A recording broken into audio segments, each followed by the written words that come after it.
from chapter 6 in the book. It's called A Plagiarist in Dubai. 1 year ago, in May, I stood in front of a poorly ventilated room in Manhattan, packed with 35 jittery students, all just moments away from completing my course in new journalism. Pacing back and forth in front of the blackboard, I swirled my hands through the dead air, bringing the final trembling chords of my class to its crescendo. It went a little something like this. A few final thoughts then, on this our last day. What is new journalism? Not quite fiction and not quite reality. We began the semester by looking at Gay Talese's piece, Frank Sinatra Has a Cold. Talese followed Sinatra around for 3 months trying to get an interview and ended up talking to every person around Sinatra instead. Esquire shelled out $5 grand to cover his costs, making it one of the most expensive articles ever written at the time. And in the end, he never spoke to Sinatra, not once. But Talese constructed an interview anyway. He wrote what he knew Sinatra would have said.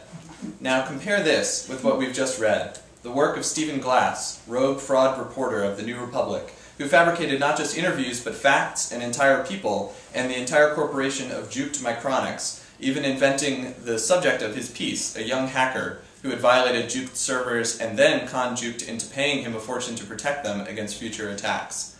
Is there a difference? Where is the line? James Fry, Jason Blair, Kavya Viswanathan, Blair Hornstein, the countless others out there who have surely gone undiscovered. Ours is a new generation of plagiarists. Armed with Wikipedia and Google, we can manufacture our own truths. What else should we expect in an age when even the real reporters off in the Middle East send back only government-approved messages? Move over Jennings and Murrow, no need for the cold, uninterpreted facts. Make way for Stewart and Colbert. In our era, truthiness is in the dictionary, and Dan Rather got fired for not authenticating the Killian documents. And in his wake we found, twisting and shouting, the Bill O'Reillys and Chris Matthewses, spinning us sugar-sweet falsehoods. Plagiarism, class, is the new American art form. Just a brief pause for poignancy, and then, have a great summer, leave your final papers by the door. They just eat this shit up. With their little silver spoons, they do.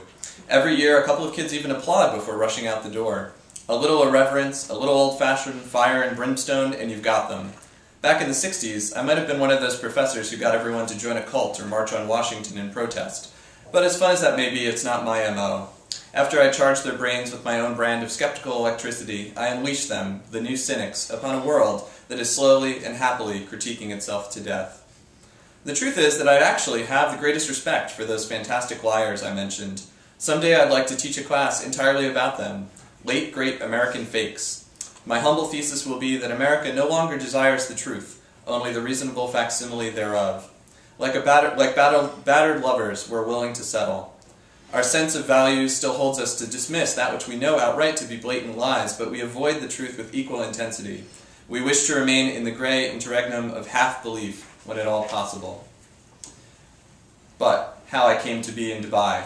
Yes. Well, that final day of class, after the students had all wandered away, I erased the board and brushed off the chalk dust. Then I threw away the stack of term papers waiting for me by the door, hit the lights, and headed out.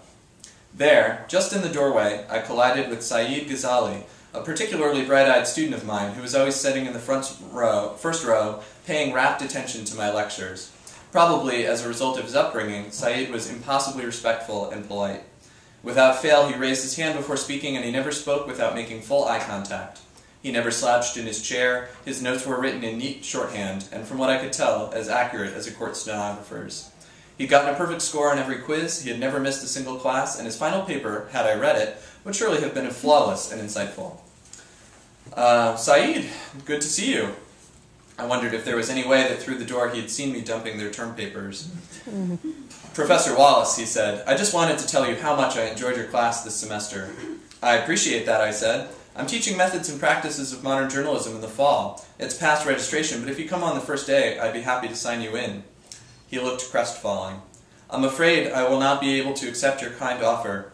My parents are transferring me to another university next semester. Your parents are quite smart, I said. The truth is, this is not a very good university. This remark received a few stares from passing students and one elderly professor who knew I was right.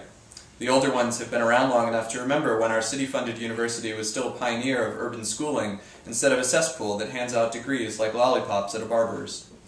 Every year, I explained, our standards decline, our attrition rate rises, faculty retire and are replaced by adjuncts, and all the while our class sizes swell with ill-prepared students with no idea why they're here.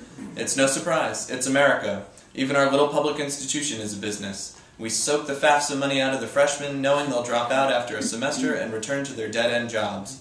And then we'll funnel everything to the graduate school, where students actually accomplish things that make the university look good, because most of them were properly educated elsewhere, and the cycle continues. You're very wise, Saeed said, nodding. I shall miss you greatly next semester. Saeed was certainly smart enough to join the ranks at NYU or Columbia, more advanced practitioners of these same shell games, but I did not get around to asking where he was bound, because just then the chair of our department came marching down the hallway. "Professor Wallace," he called down the corridor as soon as he'd spotted me. I pretended not to have heard him. The chair and I had never officially met. To be honest, I wasn't entirely sure how he knew my name. And then I realized I was still lingering in the doorway of my assigned classroom, still wearing my checked tweed blazer. "Professor Timothy Wallace," he called again. "May I have a word?" My first impulse was to pretend to be just another professor or a student, just overdressed for the final day of school, but Saeed at that moment pressed his hands together in gratitude and said loudly, "Excuse me, you must be busy. Have a wonderful summer, Professor Wallace." There was no way out. The chair continued his advance, staring directly at me. I looked at my watch. "I'm sorry, I've got to run to a meeting with another student," I said. "Oh, this should just take a second," he said with a nasty little smile.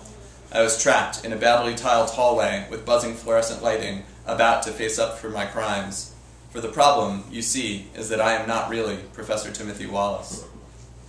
So I'm going to skip ahead a little bit here through what is, I think, an interesting part where he explains how he came to adopt the identity of Timothy Wallace, who was a former classmate of his and a writing student that he was friends with.